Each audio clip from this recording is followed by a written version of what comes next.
ఓం నమో వెంకటేశాయ. నా phone number వచ్చి 8712190468. ఈనాటి కార్యక్రమంలో ఒక ప్రముఖ వ్యక్తి గురించి మాట్లాడుకుందాం. ఆయనని సామాజికవేత్త అనొచ్చు, ఆధ్యాత్మిక పురాణ ప్రవచనకర్త అని కూడా అనొచ్చు. ఆయనలో ఒక 2-3 రకాల కోణాలు కనపడుతూ ఉంటాయి. ఎంత మంచి భాష్యం ఉంటుందో అంత వ్యంగ్యంగా కనబడుతూ ఉంటుంది. వ్యతిరేకమైన అంశాలు, వ్యంగ్యాంశాలు ఇవన్నీ కూడా ఆయనలో సుస్పష్టంగా కనబడుతూ ఉంటాయి. ఆయన చాలా కాంట్రవర్సీస్ కూడా క్రియేట్ చేస్తుంటాడు.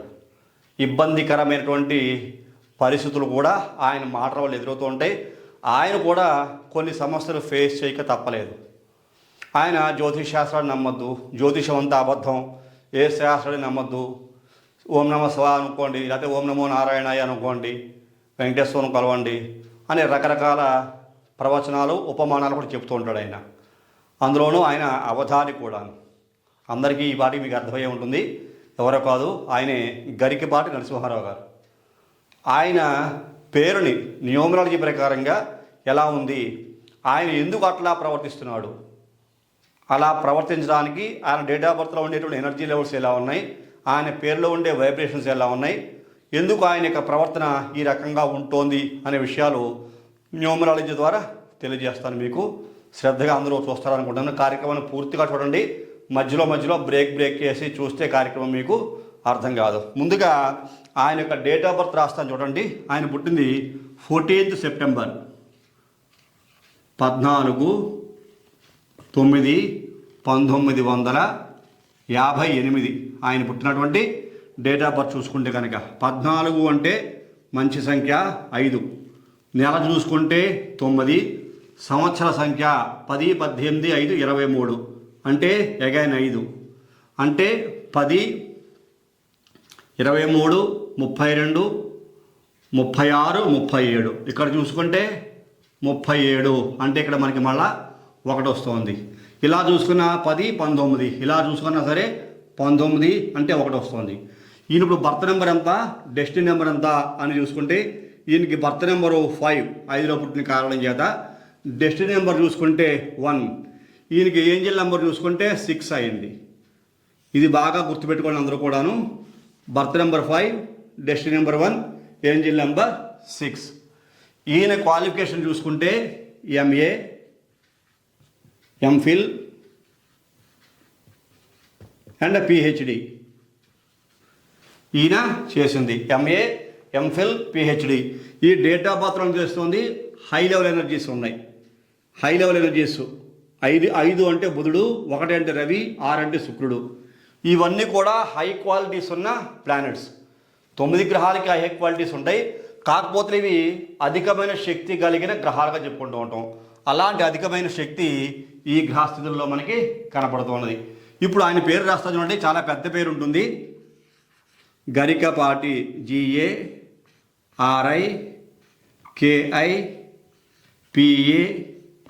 GARIKIPATI Garikapati Narasimha Rao NARASIMHARAO. చాలా పెద్ద పేరు చూసారా? ఎన్ని అక్షరాలు లెక్కెడదాం? 1 2 3 4 5 6 7 8 9 10 11 12 13 14 15 16 17 18 19 20 21 22. ఇక్కడే మనకు చాలా తేడా కనబడుతుంది. 22 నేను చెప్తూ ఉంటా ఎప్పుడు కూడా. 22 అంటే ఇద్దరు చంద్రుడు చూసారా? పౌర్ణమి అమావాస్య, అమావాస్య పౌర్ణమి. ఇక్కడే ఆయన మానసిక ప్రవర్తన ఇక్కడే కనబడుతోంది. పడి లేస్తున్న కెరటం, లేచి పడుతున్న కెరటం. వెలుగు ఉంటుంది, చీకటి ఉంటుంది. 2 రకాల మాటలు ఉంటాయి ఆయన దగ్గర. వెలుగునిచ్చే మాటలు కనపడుతున్నాయి, చీకటినిచ్చే మాటలు కనపడుతున్నాయి. ఆయన మనోభావాలు కూడా కనపడుతున్నాయి. ప్రజలని ఉత్తేజపరిచేటువంటి మాటలు ఉంటాయి. ప్రజల మనసు కష్టపడేలా కూడా మాటలు ఆయన యొక్క ప్రవచనాలు కనబడుతూ ఉంటాయి. అందులో చూస్తుంటాం కొన్ని వాడకూడని ఇబ్బందికరమైన పదజాలం కూడా ఈ వ్యక్తి చాలా అవలీలగా, చాలా ఈజీగా మాట్లాడేస్తుంటాడు. ఎందుకో తెలుసా? ఈ బలం 1, 5, 6 ఈ యొక్క బర్త్, డెస్టినీ, ఏంజిల్ నెంబర్స్ ఇవన్నీ మనిషిలో అహాన్ని పెంచుతాయి, గర్వాన్ని పెంచుతాయి. నేను ఏది చెప్తే అదే ప్రజలు వింటారులే అనేటువంటి స్థితికి తీసుకెళ్ళిపోతాయి అన్నమాట. ఆ స్థితిలోనే ఆయన అలా మాట్లాడడం జరుగుతూ ఉంటుంది. దాని తగ్గట్టుగా 9 పోరాడు, నీకు నచ్చింది చెప్పు, ఎవరేమంటారో చూద్దాం అంటే కనుక అనేటువంటి ఎనర్జీ ఈ పుట్టినటువంటి నెల కూడా 9 కూడా ఇస్తూ ఉంటుంది. మరి ఈయనకి సంఖ్యాబలం ఎంత ఉందో చూద్దాం. 3 1 2 1 2 1 8 1 4 1 5 1 2 1 3 1 4 5 1 2 1 7. ఇది ఆయన సంఖ్యాబలానికి ఎంత వచ్చిందో మనం కౌంట్ చేద్దాం. అప్పుడు 3 1 4 5 6 7 8 9 10 18 19 23 24 29 30 32 33 36 37 41 46 47 49 50 57. చూసారా మీకు 57 అనే సంఖ్యాబలం ఈయన యొక్క పేరులో కనబడుతోంది. 57 ఇది మనకి చార్లీ సిస్టంలో కనబడుతోంది 57 అనే సంఖ్యాబలం. అదే పైథాగరస్ చూసుకుంటే 1 1 1 అంటే ఇక్కడ మనకి పైథాగరస్లో 3 1 కనబడుతున్నాయి. ఇక్కడ చూడండి 22 అక్షరాల పేరుంది. 57 111 అనేటువంటి సంఖ్యాబలంలో ఈయన యొక్క పేరు మనకి కనబడుతూ ఉన్నది. ఇప్పుడు ఈయనకి ఈ యొక్క పేరు బలాల్లో చూసుకుంటే కనుక పిరమిడ్ నెంబర్ ఎంత వచ్చింది. నేను పిరమిడ్ నెంబరు చాలా కీ రోల్ పోషిస్తుంది ఎప్పుడు కూడా అని చెప్తూ ఉంటా. ఈయన పిరమిడ్ నెంబర్ చూసుకుంటే 48 48 అనే సంఖ్యాబలం వచ్చింది. మరి ఈ 48 అంటే 4 అంటే రాహువు, 8 అంటే శుక్రుడు. ఇది కలిపి చెప్పకూడదు ఈ పిరమిడ్ నెంబర్ని, కానీ రెండు కనుక కలిపితే ఇక్కడ మనకి నెంబర్ 3 12 3 వస్తుంది. అలాగే గరికిబడి నరసింహారావు అనే పేరులో 22 అక్షరాలు అంటే 57. ఇది మంచి సంఖ్య అంటే మరీ అంత మంచి సంఖ్య అయితే కాదు. మళ్ళా దీని 5 7 12 కూడా అనుకోండి, ఇక్కడ కూడా మనకి దీని నెంబరు 3 వస్తుంది. ఈ 3 1 అంటే మళ్ళా మనకి 3 వస్తుంది. చూసారా గురుబలం ఎలా పెరుగుతుందో. ఇక్కడ గురుబలం 4 8 12 అంటే 3, ఇక్కడ 5 7 12 అంటే 3, ఇక్కడ 3 1 అంటే 3. అంటే ఓవరాల్గా గురుడు యొక్క ఆధిక్యత చాలా ఎక్కువగా ఉంది. అలాగే డేట్ ఆఫ్ బర్త్లో బుధ బలం, రవి బలం, శుక్రబలం. ఇక్కడ బాగా అర్థం చేసుకోవాల్సింది, ఇక్కడ పిరమిడ్ సంఖ్యలో 4 8 ప్లస్ గురుబలం. ఇక్కడ పిరమిడ్లో 3 గురుబలం అధికంగా ఉంటే ఇక్కడ ఈయనకి ఏంజిల్ నెంబర్ 6 వచ్చింది. అంటే ఇక్కడ శుక్రబలం, ఇక్కడ గురుబలం రెండు కూడా వ్యతిరేకమైన గ్రహాలు. నువ్వు ఎలా ఎదుగుతావో చూస్తాను, నిన్ను ఎలాగైనా అధోగతి పాలయ్యేలా చేస్తాను అని ఒకటి అభివృద్ధి ఇస్తుంటే ఇంకోటి పతాక స్థాయికి పతన స్థాయికి తీసుకెళ్ళిపోయేటువంటి గ్రహస్థితి. నువ్వు ఎలా డెవలప్ అయినా సరే ఖచ్చితంగా నీ మీద వ్యతిరేకతలు కలిగేలా కూడా నేను చేస్తాను అని ఇంకొక గ్రహస్థితి. గురుడు కానీ శుక్రుడు కానీ రెండు కూడా పోటీ పడుతూ ఉంటాయి. దానికి తగ్గట్లుగా ఈయనకి 2022లో చూద్దాం. 2022వ సంవత్సరంలో పద్మ అవార్డు వచ్చింది. పద్మశ్రీ అంటే పద్మశ్రీ అవార్డు వచ్చింది. మరి ఈ అవార్డు ఎప్పుడు వచ్చింది చూసుకుంటే 2022. ఇది కూడా చూసుకుంటే నెంబర్ 6 అంటే ఉన్నతమైన స్థానానికి శుక్రుడు బాగా సపోర్ట్ చేస్తున్నాడు. అలాగే నెంబర్ 1 అంటే రాజకీయ నాయకులే ఇవ్వాలి అవార్డు, ప్రభుత్వాలు ఇస్తాయి. 1 అంటే రాజకీయం ద్వారా ప్రభుత్వం ద్వారా ఆయనకి సన్మాన సత్కారాలు అవార్డులు రావడం జరిగింది. అది 2022 చూసుకుంటే మనకి 6 స్పష్టంగా కనబడుతోంది. ఇక్కడ ఈ 6కి ఈ యొక్క 6 బాగా మ్యాచ్ అవుతోంది. అలాగే ఈ 2 సంఖ్యలు కనుక చూసుకుంటే మళ్ళీ అగైన్ 4, ఇద్దరు చంద్రులు కలిపితే 4. అంటే ఇక్కడ రాహు బలం, రాహు క్రియేట్ అయిపోయాడు. ఇక్కడ మళ్ళీ 4 8 4 అంటే రాహువు, 8 అంటే శని. వీరికి వ్యతిరేకతలు ఎలా వస్తున్నాయి? 3 అంటే గురుడు, 4 అంటే రాహువు. 3 అంటే గురుడు, 4 అంటే రాహువు. 3 అంటే గురుడు, 4 అంటే రాహువు. అలా ఈయనకి గురుగ్రహం ప్లస్ రాహుగ్రహం ఈ 2 గ్రహాలు కూడా ఆయన జాతక చక్రంలో కూడా కలిసి ఉన్నాయి. ఒకటి దైవబలం, ఒకటి రాక్షస బలం. దైవబలం ఈయన్ని పైకి తీసుకెళ్లే ప్రయత్నం చేస్తుంటే రాక్షస బలం మాత్రం నువ్వు ఎలా పైకి వెళ్తావో చూస్తాను, నేను కిందకి ఖచ్చితంగా లాగే వదిలిపెడతాను నేను అని చెప్పేసి రాక్షస బలం ప్రయత్నం చేస్తూ ఉంటుంది. అందువల్ల ఈయన మాటలు, ఆయన చేష్టలు సొసైటీలో బాగా ఉన్నాయా, బాగా ఉన్నాయి, బాగా లేదా, బాగాలేదు. ఒక్కోసారి ఏం మాట్లాడతాడో ఆయనకే అర్థం లేదు అన్నట్టుగా ఉంటుంది. ఒకదాని నుంచి ఇంకో దాంట్లో జంప్ అయిపోవడం, కాంట్రవర్సీ మాటలు క్రియేట్ చేయడం, కాంట్రవర్సీ మాటలు మాట్లాడడం, ప్రజల మనసులు కష్టపడేలా మాట్లాడడం. ఆయనకి ఇష్టంగా మాట్లాడాలి. నేను ప్రతిదీ మొహం మీద కొండ బదలు చెప్పేస్తానంటే కుదురుతుందా? అన్ని చోట్ల చేయకూడదు. ఒకనొక మీటింగ్లో చిరంజీవి గారితో మీటింగ్ అవుతున్నప్పుడు ఇది ప్రవచనకి వెళ్ళినప్పుడు ఆయన ఇది ఎవరితో ఫోటోలు దిగుతుంటే ఆయన కూడా ఉన్న బలంగా వచ్చి కూర్చుంటావా, నన్ను మీటింగ్ వదిలి శిల్పమంటామని అడిగాడు ఆయన నిర్మమాటంగా. అది సభా మర్యాద కాదు కదా. అలాంటి అగౌరవాలు కూడా తెచ్చేలాగా ఇక్కడ రాహువు పనిచేస్తూ ఉంటాడు. చూసారా, గురుడు గౌరవాన్ని ఇస్తుంటే ఈ రాహువు డౌన్ చేస్తూ ఉంటాడు. అదే సంఖ్యాబలంలో కూడా ఇక్కడ 4 రాహువు, ఇక్కడేమో 3 గురుడు, ఇక్కడ 2 2 అంటే వచ్చింది రాహు 4 రాహువు, ఇక్కడ 3 గౌరవాన్ని ఇస్తుంటే 4 లాగేస్తుంటాడు.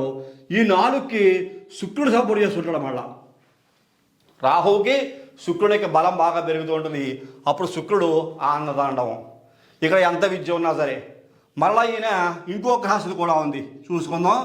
శని అలాగే కుజగ్రహాల కలయిక ఉంది. ఈ 2 గ్రహాలు దేనికి పనిచేస్తున్నాయి? ఎవరి జాతకంలో అయినా సరే శని కుజుల యొక్క ప్రభావం, శని కుజుల యొక్క సమసప్తక దృష్టి కానీ, శనిగ్రస్థలంలో కుజుడింట్లో శని ఉన్నా ఖచ్చితంగా గొడవలు సమస్యలు ఉంటాయి. పోలీస్ స్టేషన్కి వెళ్ళాల్సిందే, పోలీస్ స్టేషన్కి వెళ్తారు, కనీసం పోలీస్ స్టేషన్కి విజిట్ అనేది చేసి రావాల్సిందే. అలాగే గొడవలు. అలాగే ఈయన మీద ఒక వ్యాఖ్యానం చేయడం జరిగింది, ఈయన కొంతమంది మీద. ఆ వ్యాఖ్యానం తప్పుబట్టి కొంతమంది ఈయన మీద కేసు పెట్టడం జరిగింది. పోలీస్ స్టేషన్కి వెళ్ళి ఈయన క్షమాపణ కూడా చెప్పడం జరిగింది. దానికి గల కారణం ఈ శని కుజగ్రహాలు ఈయన్ని డౌన్ ఖచ్చితంగా చేస్తాయి. దానికి మళ్ళీ ఇక్కడ మీకు కుజుడు యాక్టివ్ అయిపోతున్నాడు. ఆయనకి నవాంశ చక్రంలో శని కుజగ్రహాలు ఉన్నాయి. మరి ఈయన పుట్టిన నక్షత్రం ఏమిటి అని చూసుకుంటే ఉత్తరా నక్షత్రం ఈయన పుట్టింది.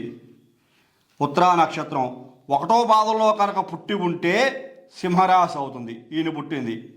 మరి ఆయన మనకు టైం తెలియదు కాబట్టి. అలా కాదు, 2వ పాదం కానీ 3వ పాదం కానీ 4వ పాదంలో కానీ పుట్టుంటే ఈయన పుట్టింది కన్యారాశి అవుతుంది.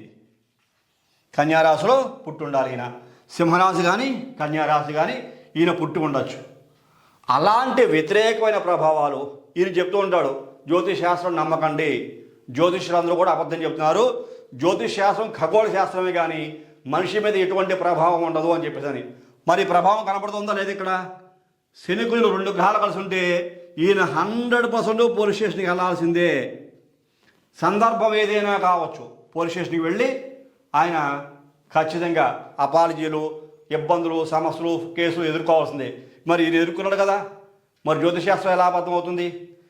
ఈ గురురాహులు కలయికుంటే గురుత్వము, బ్రహ్మత్వము, విద్య, జ్ఞానము ఎంత ఉన్నా 100% తప్పడుగులు వేస్తారు. అదే మనకి న్యూమరాలజీ శాస్త్రంలో కనపడుతుంది. చూసారా మీకు 4 రాహువు, అలా శని, అలాగే ఇక్కడ రాహువు 2 రెళ్ళు, ఇక్కడ 2 రెళ్ళు చూసారా? మళ్ళీ మనకి చెప్పాను మీకు పౌర్ణమి, అమావాస్య, అమావాస్య పౌర్ణమి. పడి లేస్తున్న కెరటం, లేచి పడుతున్న కెరటం. నీరు ఎప్పుడు సమానంగా ఉండదు, కెరటం లేచిపోయి అలాగే ఉండదు, ఉన్నత శిఖరాలను అధిరోహించదు, మళ్ళీ ఖచ్చితంగా పడుతుంది. అలాగే ఆయన మాటలు, మానసిక ప్రవర్తన చూసారా? నేనేం చెప్పినా సొసైటీలో నమ్ముతారు, సొసైటీలో చెల్లుతుంది. సొసైటీకి మేలు చేసే మాటలు ఉంటాయి, ఇబ్బంది పెట్టే మాటలు ఉంటాయి. కొన్ని ఆహార పానీయాల గురించి ఈయనకెందుకు, ఉప్మా గురించి కూడా ఈయన కామెంట్ చేశాడు. ఉప్మాలో ఎవరో క్యారెట్ వేసుకుంటే ఆయనకేంటి, క్యారెట్ని కాకిరెట్తో పోల్చాడు. ఆయన సభ్యతకి సంస్కారానికి తగిన మాట మాట్లాడడం. ఉప్మా క్యారెట్ వేసుకుంటే వాళ్ళ ఇష్టం, ఆహార పానీయాలు ఎవరు అక్కడికి వాళ్ళు చేసుకుంటారు. ఆయన తినకపోతే ఆయన మానేయాలి. ఉప్మా ఉంటే ఖచ్చితంగా ఆవాలు, జీలకర్ర, మినపప్పు, నూనె వేసి ఉప్పాడేసి ఉప్పు సమానంగా వేసి నూకేసి ఉప్మా అయిపోతుంది, అర్థమని గట్టి వేయకూడదు అంటాడు ఈయన. అసలు ఆయనకి ఎవరిచ్చారు ఆ రేట్స్ మాట్లాడడానికి? తప్పు కదా. అలాంటి సంస్కారహీనంగా మాట్లాడేలాగా ఈ రాహువు చేస్తుంటాడు. చూసారా? అదే గురువు ఎంత ఉన్నతమైన శిఖరానికి తీసుకెళ్లే ప్రయత్నం చేస్తున్నా ఈ సంస్కారహీనత్వాన్ని కలిగించి ఈ రాహువు నలుగురు మనసులో కష్టపట్టేలాగా ప్రవర్తించేలా చేస్తుంటాడు. అలాగే మానసిక ప్రవర్తన మళ్ళా 2/2. చూసారా న్యూమరాలజీలో ఎంత రిజల్ట్ వస్తుందో? ఇక్కడ మళ్ళీ గురుబలం ఉంది, రాహు మళ్ళీ అటాక్ చేస్తాడు. మళ్ళా ఇక్కడ గురుడిని, ఇక్కడ గురుబలం ఉంటే ఇక్కడ శుక్రుడు యాక్టివ్ అయిపోతూ ఉంటాడు. నువ్వు ఎలా డెవలప్ అవుతావు చూస్తానో, నీకు అవార్డులు వస్తే వచ్చుగాక, కానీ ఈ యొక్క బలాన్ని, సంఖ్యాబలాన్ని తగ్గించాలి, ఈ మనిషిని కంట్రోల్ చేయాలి అని చెప్పేసి శుక్రుడు వల్ల తొక్కుతూ ఉంటాడు కిందకి. చూసారా న్యూమరాలజీలో ఎంత రిజల్ట్ వస్తుందో? ఇక్కడ రవి బలం ఉంది, బుధ బలం ఉంది, శుక్ర బలం ఉంది, శని బలం ఉంది, రాహు బలం ఉంది, గురు బలం ఉంది. ఆయన వ్యక్తిగత జాతకంలో కూడా గురుడు రాహుతో కలిసి ఉన్నాడు, శని గురుడితో కలిసి ఉన్నాడు. అభివృద్ధి మళ్ళీ డౌన్ అయిపోవటం, అలాగే ఖచ్చితంగా కాంట్రవర్సీస్ క్రియేట్ అవ్వడం, ఎవరెవరు కేసు పెట్టడం, ఆయన పోలీస్ స్టేషన్కి వెళ్ళి అపాలజీ చెప్పి ఇంకెప్పుడు ఇలాంటి పొరపాట్లు మాట్లాడను, ఎప్పుడో గతంలో మాట్లాడాను నేను అని చెప్పడం, అపాలజీ చెప్పి రావడం జరిగిందా లేదా? చూసారా? ఈ శని కుజుల జాతకంలో ఎవరి జాతకంలో ఉన్నా అంతే. మరి ఇక్కడ గ్రహశాస్త్రం పనిచేస్తున్నాయా, పనిచేయట్లేదా? భృగు సంహిత, నారద సంహిత ఇత్యాది అనేక రకాల శాస్త్రాలు ఉన్నాయి జ్యోతిష్ శాస్త్రం రచించిన వాళ్ళు. అంటే ఆ నారద మహర్షికి తెలియదా? ఈయన తెలుసు కదా నారద సంహిత అంటే ఏమిటో, భృగు సంహిత అంటే ఈయన తెలుసు కదా. ఆ శాస్త్రం రాసిన వాళ్ళకి తెలియదా జ్యోతిషాస్త్రం మానవుని మీద ఎలాంటి ప్రభావం చూపెడుతుంది, ఎటువంటి ప్రభావం జ్యోతిషాస్త్రం మనిషి మీద ఉంటుంది, ఆ వ్యక్తి యొక్క ప్రవర్తనలు, ఆరోగ్యము, అలాగే స్థితిగతులు, అనేక రకాల ప్రభావాలు ఈ గ్రహ గతులను బట్టి, గ్రహస్థితులను బట్టి మనిషి యొక్క జీవన విధానం ఎలా ఉంటుంది అనే విషయాలు ప్రతిదీ అక్షరక్షుణ్ణంగా రాసిపెట్టి ఉన్నాయే. అవి మనం రాసినవేం కాదే, అవి సనాతనం. మరి ఈ వ్యక్తి అంటాడు అయినా ఖచ్చితంగా నువ్వు వెంకటేశ్వరం పూజ చేసుకో, ఆంజనేయ స్వామిని పూజ చేసుకో, శివాలయం పూజ చేసుకో, ఈ జ్యోతిష్ శాస్త్రం లేదు, వీళ్ళందరూ జ్యోతిష్కులు అబద్ధం, ఎంత మోసం దాగా జనాలను దోచుకుంటున్నారని చెప్తాడు ఈయన. దానికి కూడా అక్కడ కారణం ఇక్కడ రాహు మళ్ళీ యాక్టివ్ అయిపోతూ ఉంటాడు. ఇక్కడ పాజిటివ్ ఉంటే ఇక్కడ అంతా నెగిటివే. మళ్ళీ ఆయనే చెబుతాడు భగవంతుడు పూజ చేసుకో, జ్యోతిషాస్త్రం లేదు, ఓకేనా? మరి భగవంతుడు ఎలా ఉన్నాడు, భగవంతుడు కూడా లేడని చెప్పొచ్చు కదా, ఆయన దాన్ని ఒప్పుకోడు. చూసారా? అలాగా అనేక రకాల సమస్యల వలయంలో అనేక రకాల ఇబ్బందులు, అనేక రకాల సమస్యలు, అభివృద్ధి ఎంత ఉన్నప్పటికీ, ఈ వ్యక్తికి ఫాలోయింగ్ ఎంత ఉన్నప్పటికీ కూడా తిట్టుకునే జనాలు కూడా అలాగే ఉంటారు ఆయన మాటలు విని. కాకపోతే అందరూ పట్టించుకోకపోవచ్చు. అలాంటి ఇబ్బందికరమైన ప్రవర్తనలు ఈ న్యూమరాలజీ ద్వారా కూడా కనబడుతున్నాయి. ఇక్కడ చెప్తాను చూడండి, మీకు 57 సంఖ్యాబలం ఎంత వచ్చింది ఫలితం నేను మీకు పెడతాను, స్క్రీన్ మీద డిస్ప్లే చేస్తాను, ఒకసారి చూడండి. ఆ 57కి ఫలితం మీకు పక్కనే పెడుతున్నాను, తెలుగులోనే ఉంటుంది, ఒకసారి చదువుకోండి. అలాగే 48 పిరమిడ్కి, దానికి కూడా పెడుతున్నాను పక్కనే, ఒకసారి మీరు చదువుకోండి. ఈ 48లో ఉండే రిజల్ట్ ఏమిటి, 57లో ఉండే రిజల్ట్ ఏమిటి, మీరు పాస్ చేసి ఆ మ్యాటర్ చదువుకుంటే మీకు అర్థమవుతుంది. అలాగే 48 పాస్ చేసి ఆ రిజల్ట్ చదివితే మీకు అర్థమవుతుంది. అలాగా అనేక రకాల సమస్యలు జాతక ప్రభావాల్లో ఉంటాయి, అలాగే న్యూమరాలజీ ప్రకారంగా ఉంటాయి. 22 అక్షరాల్లో పేరు వస్తే కనుక ధ్వంసమే. 22 అక్షరాల్లో పేరుంటే కనుక అది మాస్టర్ నెంబర్ ఏం కాదు. అమావాస్య, పౌర్ణమి, చీకటి, వెలుగును, వెలుగు చీకటి, పౌర్ణమి, అమావాస్య, బడిలేస్తున్నకి వెళ్ళడం, లేచి పడుతున్నకి వెళ్ళడం. అలాగే ఈయన వ్యాఖ్యలు ఉంటాయి, ఆయన ఇబ్బందికర మాటలు ఉంటాయి, సొసైటీని మేల్కొల్పేలాగా ఉంటుంది, సొసైటీకి మంచి చేసేలాగా ఉంటుంది. ఎట్ ద సేమ్ టైం కాల్చి వార్తెట్టి వ్యంగ్యాస్త్రాలు సంధించి చాలా ఇబ్బందికరమైన వ్యాఖ్యలు కూడా ఆయన పేరులో ఉన్నాయి సుమా అని చెప్పని ఈ సందర్భంగా అనాలిసిస్ ద్వారా నేను మీకు తెలియజేస్తున్నాను. ఎంత విద్య ఈ వ్యక్తికి ఉన్నప్పటికీ కూడా అదే గ్రహ ప్రభావము. ఉత్తరా నక్షత్రము సింహరాశి అయితే ఒక రిజల్ట్ ఉంటుంది, కన్యారాశి అయితే ఇంకోలా ఉంటుంది. ఆయనకి ఏ పాదమో ఏ నక్షత్రమో మనకు తెలియదు కాబట్టి ఈ 2 పాదాలు, ఈ 2 రాశులు కూడా కన్యారాశి అయినా అలాగే సింహరాశి అయినా ఉత్తరా నక్షత్రమే పుట్టాడు కాబట్టి ఆయన ఈ డేట్ ఆఫ్ బర్త్ ప్రకారంగా చూసుకుంటే టైం తెలియదు. ఆయన పుట్టింది తాడేపల్లి మునిగా మనకి వికీపీడియాలో కనపడుతుంది. ఈ కార్యక్రమం మీకు అందరికీ నచ్చింది అనుకుంటున్నాను. ఇది ఎవరిని ఉద్దేశించి కష్టపెట్టాలనో లేకపోతే ఇబ్బంది పెట్టాలని చెప్పట్లేదు మీకు. ఈ వ్యక్తి ఇలా ఎందుకు ప్రవర్తిస్తున్నాడు, న్యూమరాలజీలో ఏం రిజల్ట్ ఉంది అని అనాలిసిస్ చేద్దామని అనిపించి నాకు నేను మీకు అనాలిసిస్ చేసి మీకు ఇలా చూపించడం జరిగింది. కాబట్టి ఎవరో దీన్ని తప్పుగా తీసుకుని భావించవద్దు. ఇది ఒక ఎడ్యుకేషన్ కాబట్టి మీకు అవేర్నెస్ తీసుకొద్దాము. న్యూమరాలజీ అంటే ఎంత పవర్ఫుల్ అనే అవేర్నెస్ తీసుకొద్దాము. ఈయన కొంచెం పబ్లిక్లో, సొసైటీలో, సమాజంలో తిరుగుతున్న వ్యక్తి కాబట్టి, కొద్దిగా పాపులర్ అయిన వ్యక్తి కాబట్టి ఈ వ్యక్తి గురించి తొందరగా నాటుతుంది. ప్లస్ ఆయన చెప్పే విషయాలు కూడా అందరికీ అర్థమవుతాయి అనే విషయంతో నేను ఈ కార్యక్రమం చేయడం జరిగింది. కాబట్టి అన్యదా భావించేది ఎవరు కూడాను ఈ కార్యక్రమం చూస్తున్న ప్రతి ఒక్కరు కూడా లైక్ చేయండి, షేర్ చేయండి, సబ్స్క్రైబ్ చేయండి. సబ్స్క్రైబ్ చేసినంత పక్కన ఉండేటువంటి బెల్ ఐకాన్ మాత్రం ప్రెస్ చేయడం మర్చిపోవద్దు. అలా బెల్ ఐకాన్ ప్రెస్ చేయడం వల్ల నేను అప్లోడ్ చేయబోయే ప్రతి ఒక్క వీడియో మీకు వెంటనే ఇంటిమేట్ చేయబడుతుంది. మీరు యూట్యూబ్లో కూడా షేర్ చేయవలసిన అవసరం లేకుండా తదుపరి వచ్చే కార్యక్రమంలో మరిన్ని ఆసక్తికర విషయాలు తెలియజేసుకుందాం. అంతవరకు సెలవు, నమస్కారం.